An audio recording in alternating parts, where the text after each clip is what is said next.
ಸಂಧಿಯಾಗುವಾಗ ಪೂರ್ವ ಪದದ ಕೊನೆ ಸ್ವರವು ಲೋಪವಾಗಿ ಉತ್ತರ ಪದದ ಸ್ವರದೊಂದಿಗೆ ಸೇರುವುದನ್ನೇ ಲೋಪಸಂಧಿ ಎನ್ನುತ್ತಾರೆ.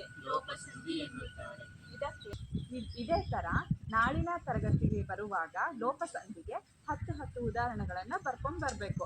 ಮತ್ತೆ ಯಾರ್ದು ನೋಡ್ಕೊಂಡು ಬರಿಬಾರ್ದಾಯ್ತಾ, ಎಲ್ಲ ಸ್ವಂತವಾಗಿ ಬರ್ಬೇಕು. ಸರಿನಾ?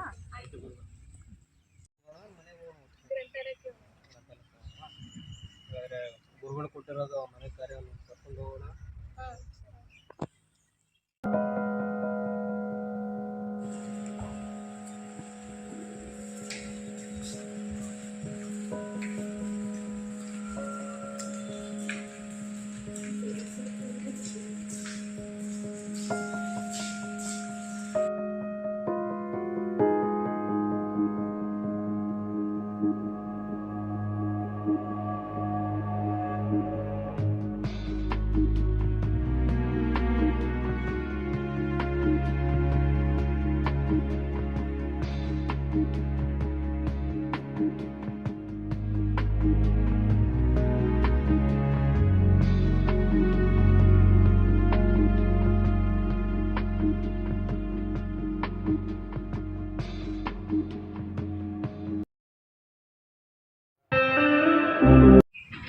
ನಿನ್ನೆ ತರಗತಿಯಲ್ಲಿ ಉದಾಹರಣೆ ನೋಡ್ಕೊ ಬನ್ನಿ ಅಂದಿದ್ದೆ. ಎಲ್ರು ಬರ್ಕೊ ಬಂದಿದ್ದೀರಾ? ಎಲ್ರು ಬರ್ಕೊ ಬಂದಿದ್ದೀರಾ? ಸಿದ್ದರಾಜು ಬಾ ಇಲ್ಲಿ, ತಗೋಬಾ. ಏನ್ ಬರ್ಕೊ ಬಂದಿದ್ಯಾ?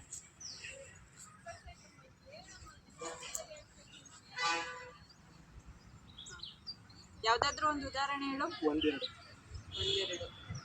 ಎಲ್ರು ಬರ್ಕೊ ಬಂದಿದ್ದೀರಾ?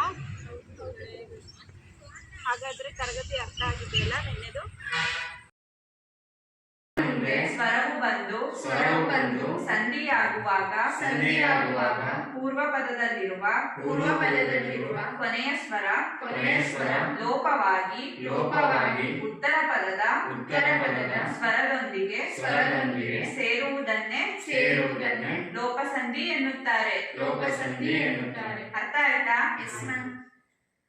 ನೆಕ್ಸ್ಟ್ ಕ್ಲಾಸ್ ಬರ್ತಾ ಇದೇ ತರ ಒಂದು 10 ಎಕ್ಸಾಂಪಲ್ ಬರ್ಕೊ ಬನ್ನಿ.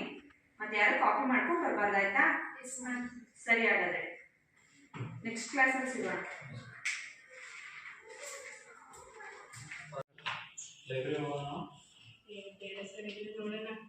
ನಮ್ಮ ಅಪ್ಪಾಜಿ ಮೊಬೈಲ್ ತಂದಿದ್ದೆ, ಅದರಲ್ಲೇ ನೋಡೋಣ ಆಯ್ತಾ? ಇವತ್ತು ಫೋನ್ ತಗೊಂಡ್ಬಂದಿದ್ದೀಯ ನೀನು? ಮಿಸ್ಸಿಗೆ ಹೇಳ್ಬೇಕಾ?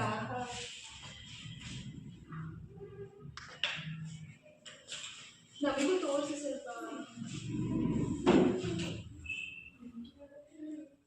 ಮಿಸ್ ಹೇಳಿರೋದು ಲೋಪಸಂಧಿಗೆ ಉದಾಹರಣೆಗಳು. ಸರಿ, ಬರ್ಕೊಳ್ಳಿ, ನೋಡೋಣ.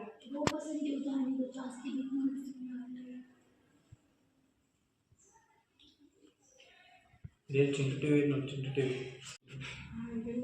ನಾನು ಮೊನ್ನೆ ಮನೆಯಲ್ಲಿ ನೋಡಿದ್ದೆ.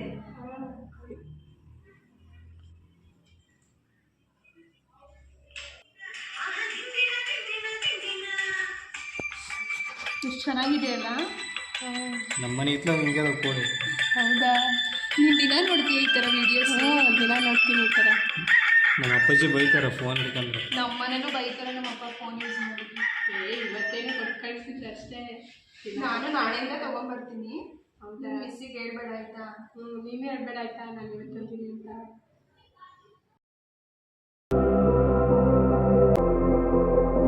ಮಿಸ್ ಹೇಳಿದ ಹೋಮ್ವರ್ಕ್ ಮಾಡ್ಕೊಂಡು ಬಂದಿರಾ? ಬರ್ದೇನು ಇವರೇನೋ ಫೋನಲ್ಲಿ ಅದು ಇದು ಅಂತ ತೋರಿಸಿ ಏನೋ ಮಾಡಿ ಪ್ರೆಸೆಂಟೇಟಿವ್ ಎಲ್ಲರೂ ಅದಾವ ನೋಡು. ಹೋಮ್ವರ್ಕ್ ಮಾಡ್ಕೊಂಡು ಬಂದಿದ್ಯಾ? ನಿನಗೂ ಹೊಡೆದ ಬೀಳ್ತಾವಂಗಾದ್ರೆ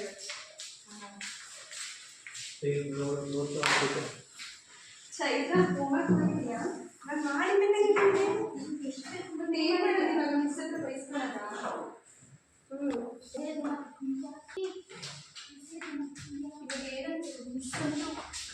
Good morning, students. Good morning, sir.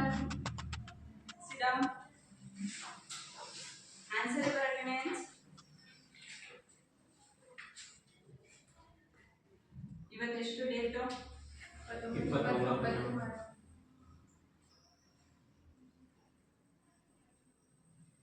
Chaitra, Kavita,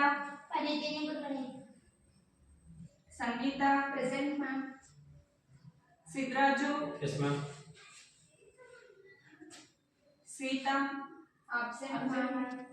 absent ಇದ್ದಾರಾ? ಸರಿ. ನಿನ್ನೆ ಏನ್ ಪಾಠ ಮಾಡ್ತಿದ್ವಿ? ನಿನ್ನೆ ಏನೋ ಹೋಮ್ವರ್ಕ್ ಕೊಟ್ಟಿದ್ನೆಲ್ಲ ಮಾಡ್ಕೊ ಬಂದಿದ್ದೀರಾ? ಏನ್ ಮುಖ ಮಾಡ್ತಿದ್ದೀರಲ್ಲ? ಹಾ, ಏನಾಗಿದೆ? ಹಾ, ಲೈಬ್ರರಿ ಮುಖ ನೋಡಿದ್ಯಾ ಚೈತ್ರ? ಎಲ್ಲ ಫೋನೆಲ್ಲ ಹುಡುಕ್ತೀಯ ನೀನು?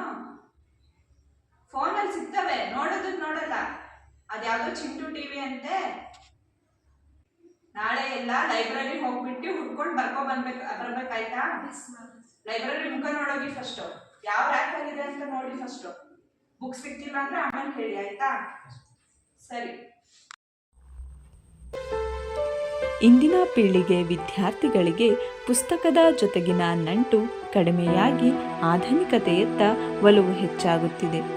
ಇದು ಬರೀ ಆಧುನಿಕತೆಗೆ ಆಗದೆ ವಿದ್ಯಾರ್ಥಿಗಳ ಓದುವುದರ ಕೌಶಲ್ಯದ ಗುಣಮಟ್ಟವೂ ಕೂಡ ತೀಕ್ಷ್ಣವಾಗಿ ನಾಶಗೊಳಿಸುತ್ತಿದೆ. ಅಂತರ್ಜಾಲದಲ್ಲಿ ಪ್ರತಿಯೊಂದು ವಿಚಾರಗಳನ್ನು ಕೂಡ ಅತ್ಯಂತ ಸುಲಭವಾಗಿ ಪಡೆದುಕೊಳ್ಳಬಹುದು. ಆದರೆ ಸಾಮಾಜಿಕ ಜಾಲತಾಣಗಳ ಜೊತೆಗಿನ ನಮ್ಮ ನಂಟು ಬೇರೆ ಬೇರೆ ವಿಚಾರಗಳಾಗಿ ಬದಲಾಗಿ ನಮ್ಮಲ್ಲಿರುವಂತಹ ಜ್ಞಾನದ ಬಳಕೆ ಕೂಡ ಕಡಿಮೆಯಾಗಿ ತೀರಾ ಗೊಂದಲದ ಪರಿಣಾಮಗಳನ್ನು ಶಿಕ್ಷಣದಲ್ಲಿ ಉಂಟುಮಾಡುತ್ತಿದೆ.